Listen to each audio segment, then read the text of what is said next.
মাস যায়, যত বছর যায়, সবাইকে দেখতে পায়, আর সেই জনম দুঃখিনী মাকে আঘাত দেখা যায় না। কত কিছু আল্লাহ সুখ দিয়েছে। একটা দিন ছিল সেই অভাবের দিন, মা বাপ কত কষ্ট করে মানুষ করেছে, আজ আল্লাহ গাড়ি বাড়ি সব দিয়েছে। এই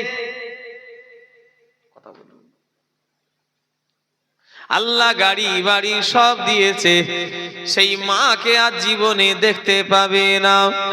ও পলিরাট এলাকার ছেলেরা, তামাম দুনিয়া ঘোরো, তোমার মা বাপ চলে গিয়েছে, তুমি কোথায় দেখতে পাবে না। আর জীবনে তুমি মা বলে ডাকতে পাবে না।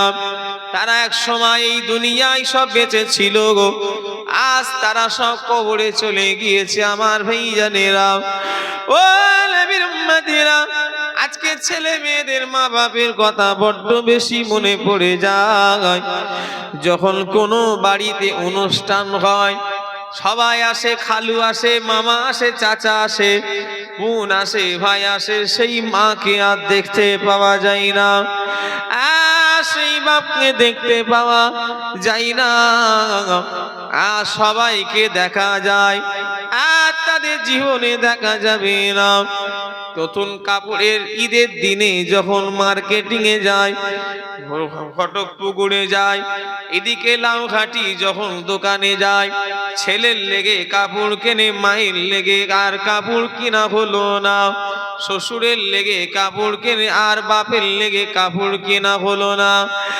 আর তারা জীবনে কোনোদিন শাড়ি লুঙ্গি চাইবে না। আজকে তারা সব আমাদের ছেড়ে দিয়ে বনে বাজারে জঙ্গলে ঘুমিয়ে আছে। কি অবস্থায় আছে কেউ তার খোঁজ জানে না, কি অবস্থায় আছে কেউ তার খোঁজও লাই না। ও আমার ভাই জানে না, আমিও একদিন চলে যাব, ওই দিনেও আমার আর কেউ খোঁজ নেবে না।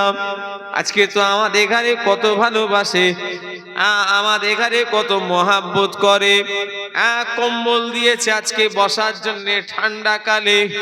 যেদিনে কবরে চলে যাব, সবাই আমাদের ঘরে তিনটে পাতলা কাপড় পরে শুইয়ে দেবে। কি ঠান্ডা, কি বর্ষা, কি গরম, কেউ একবারও জিজ্ঞাসা করবে না, ভাই কি ছেলে কি বাপ, তোমার চাদর লাগবে, ঠান্ডা লাগছে, কথা ঠিক না ভুল বলে? কি কঠিন জায়গা, আল্লাহ মাফ করে। একটু ভাবলে দেখবেন কিছুই নেই।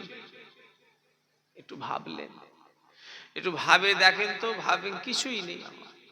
আমার বড় চাচা জান করিমুল্লাহ হুজুর বলতেন, বাবা গা, যে আমি আর আমার জীবনে বলুনি বাবা।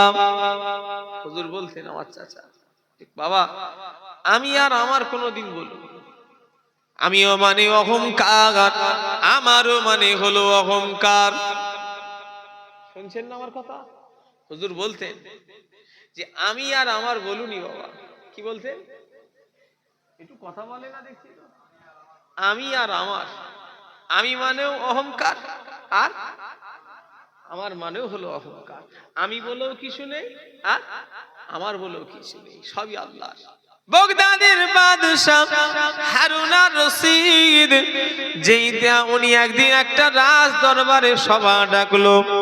বগদাদের বাদশাহ হারুন আর রশিদ সভা ডেকে বলল, বাবারা, আমি যেই দিনে মারা যাব গো, আমার লাশটা যখন কবরস্থানে নিয়ে যাবে, খাটিয়া থেকে দুটো হাত বাইরে বার করে দেবে।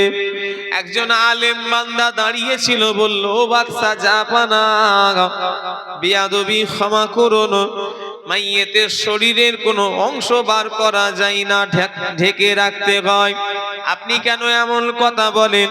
ওই সময় বগদাদের বাদশাহ হারুন আর রশিদ বলেছিল, শোনো, আমি যখন আমাকে তোমরা কবরে নিয়ে যাবে, আমার দুটো হাত কাফনের ভিতর থেকে বার করে দেবে। কেন জানো? আমি দুনিয়ার মানুষকে দেখাতে চাই, দেখো দেখো, দেশের রাজা, দেশের বাদশা, দেশের বাদশা বলে কথা, এত অর্থর মালিক, এত ক্ষমতার মালিক, এত সম্পদের মালিক, কিছুই নিয়ে যেতে পারেনি, খালি হাতি এসেছি, আবার খালি হাতি চলে যাচ্ছি, কিছুই নেই। কথা সত্য না মিথ্যা? এত অর্থের মালিক, এত টাকার মালিক, এত গাড়ির মালিক, এত জমির মালিক, এত বড়, এত ক্ষমতা, কিছুই নেই। সব মাটির সঙ্গে আল্লাহ মিশিয়ে দেবে। কুল্লু মান আলাইহা ফান, আল্লাহ সব ধ্বংস করে দেবে। কথা ঠিক না ভুল ধরে বলে? আল্লাহ কারোর গরম রাখবে না, যাবার জন্য তৈরি হন, করেন না ব্যবসা। আল্লাহ কারে আপনারা কত মেহনত করেন। এই গ্রামটার নাম হলো গাজীপুর, তাই তো নাকি? গাজীপুরের লোক আমাদের ভালোবাসেন, কত মহাব্বত করেন। আমি সব জায়গায় বলি, শুধু গাজীপুর কেন, সব এলাকার লোক ভালোবাসে। সব গাড়ি ভর্তি সবজি দিয়ে দিয়েছে, ওদের এখনো গেলুম, গাড়ি ভর্তি করে সবজি দিয়েছে। কি আদর যত্ন করলো ওরা দুধের জলসায়, আপনারাও করলেন। সব জায়গায় করে আমাকে আল্লাহ করে পীরের দুয়ায় আল্লাহ আমাকে কত ভালোবাসে লোক।